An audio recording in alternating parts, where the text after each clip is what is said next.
So I've got a special package here, possibly an exclusive, an early unboxing. It's the Zenfone 5, and it's actually my very first look at the Zenfone series. You might be surprised at what this thing packs in at the mid-range price point. Now you can see on the side of the box, we love photo. So you can probably guess there's gonna be an emphasis on camera to a certain extent in here. So what do we have here? We have SIM tool, a case is included. You gotta love the free case. Now look at that device. So this is kind of like a bluish tone to it. It shimmers around this focal point where the fingerprint sensor is. Up here in the top corner, you see the dual lens setup, which is implemented a little differently than other manufacturers. I'll tell you more about that in a moment. This is the front of the device, and once I boot this up, you're gonna be able to see we have a new member to the notch family, although in this case, a slightly smaller notch than on the iPhone 10. Before I boot it up though, let's look around the device. You see there's still a headphone jack. I'm happy to see it. Manufacturers hold on to it. There are some very nice headphones that use that jack. Speaker as well, volume rocker,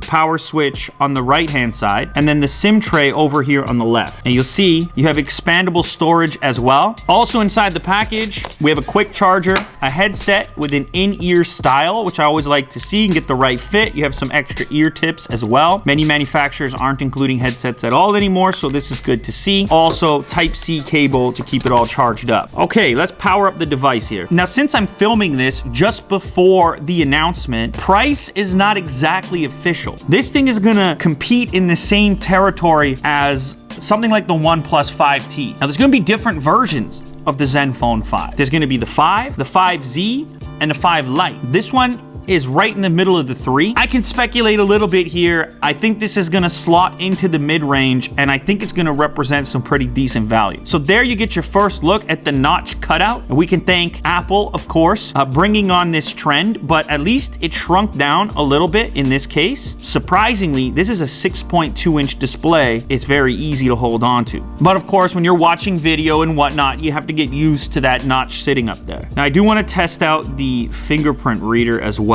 Fingerprint on the back. All right. So, I mean, that's doing the job. I'm still a fan of fingerprint sensors at this point. You guys heard my whole rant on Face ID, Face Unlock in general. I don't mind the Face Unlock on the OnePlus 5T because it's fast. Even there, I end up using the fingerprint as well. It's kind of a thing where you're already unlocking it before you even look at it, right? Like Face ID is not gonna see me from there. It's a bit of a physical adjustment. I also just don't like the swipe up gesture from below, because for me, that's a two-stage thing. If there's a bit of an adjustment here, and then a swipe, the whole thing could have been over a long time before that with the fingerprint, you know, without bowing to your device. Anyway, people are talking now about the under display fingerprint reader, all these various Vivo devices, like maybe that's the future. I don't know. Those don't seem to be as quick as the traditional capacitive ones on the back or wherever else they happen to be. So, okay, now something to keep in mind, this is a prototype. Like it's a pre-release version, even though it's in the retail box and whatnot. Because of that, I can't really evaluate it yet. This is by no means a review at this point. In the meantime, one of the things I'm excited about on this particular device is the camera implementation. And the reason for that is because they've done something similar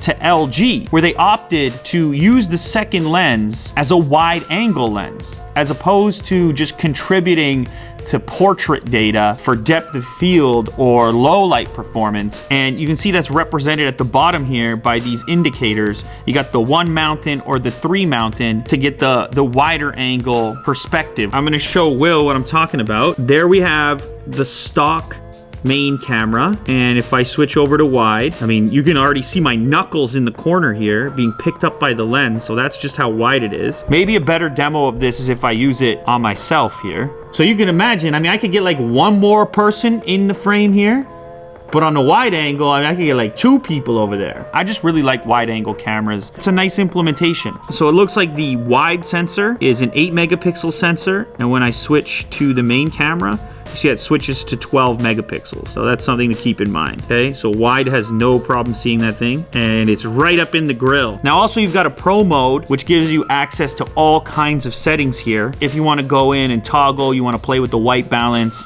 exposure compensation, focus, whether it's autofocus, manual focus, you could do that all within the professional mode. Or the automatic mode actually has some AI functionality built in right up there in that corner. Just by pointing this at this object, it figures out that it's a plant, and you'll see the plant icon pop up in this location over here somewhere.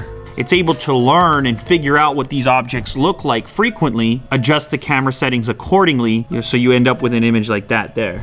So it's got a regular selfie mode, but then I also noticed there is a selfie panorama and a GIF animation mode. I'm gonna leave it in auto. The selfie test, very important here. So it's an 8 megapixel image on the front camera. Look how happy that character is. The glorious beard hairs, which are incredible for autofocus, might I add. Now, another cool thing that this device has on it that I haven't seen before is this AI boost, and that's gonna boost the performance of the device and juice out some extra horsepower from the Snapdragon 636, whether you want more power or if you want to save some battery life. So you can turn that off and extend your battery, but then, I don't know, you want to play a game or something, you turn on AI Boost to juice out a little more performance. Now, another emphasis on the Zenfone 5 is an improvement in the audio performance over the previous version. So, of course, as usual, I want to test the audio. Vibes system. Think of it kind of like Moto mods, where you can swap out an attachment. So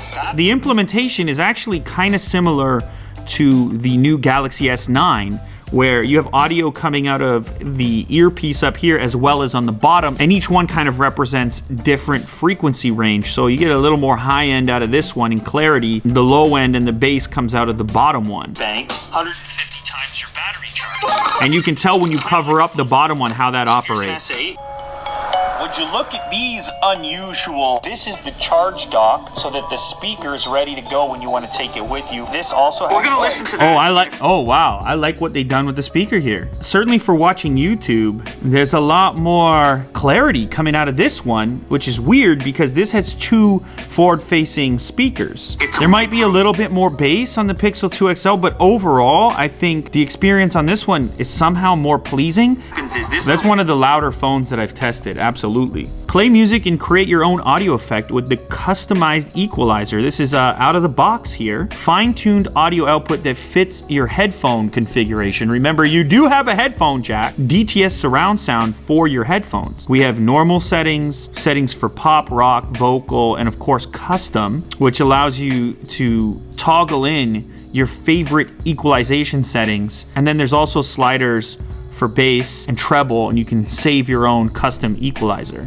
And we can optimize for wired or Bluetooth headphones. That's cool. It's not just a headphone jack, but it's a whole suite. Even myself, there are moments where I still find myself in a pinch that I'm carrying the Pixel 2 XL with no headphone jack. It's just convenient to have that, all right? And if manufacturers keep it there, I'm happy. It's pretty bright for a non-OLED display. Now, it's important to note that Pixel 2 XL display is not necessarily regarded as the top tier in the game at the moment, but it is surprising when you see them head to head. There's a slightly different color tint to it as well. Anyways, this is an interesting device to me. I mean, that's why I'm making the video. A lot of it has to do with the targeted price point. All right, this is the Zenfone 5. There's gonna be the 5Z and the 5 Lite. I think it's gonna be in a compelling spot somewhere around that $400 range. It's a pretty interesting set of features at that price point. Yes, you have the Snapdragon 636 in here, but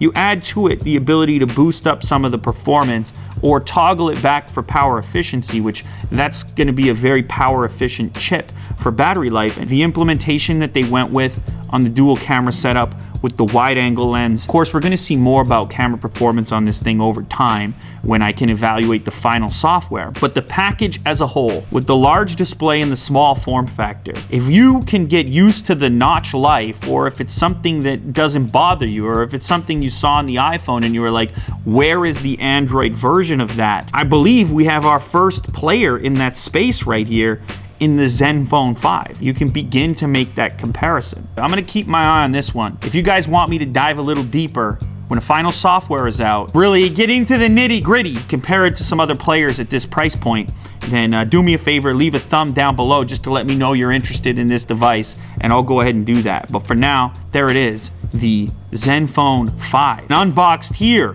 on Unbox Therapy.